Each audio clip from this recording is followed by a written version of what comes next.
Good afternoon everyone. Nako karon sa dagat.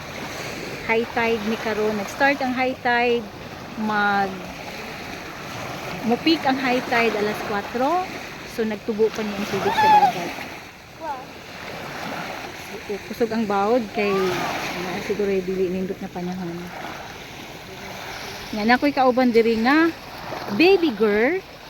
I have a baby girl her which is very nice and I love the way she speak English.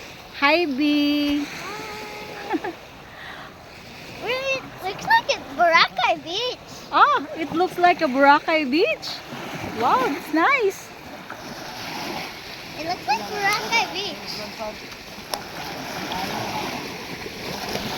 So kusog jud ang bawod. Nya. Oy, get inside. It's raining now. Nagsugod na ang ulan. So taod-taod makusog siguro ning ulan kay murag na ay unos. Ang panganod itom na kay sa nga tanan. Pero gusto ko nga maka-experience ko diri unos. Gusto ko makakita how unsa ang dagat kung panahon sa unos.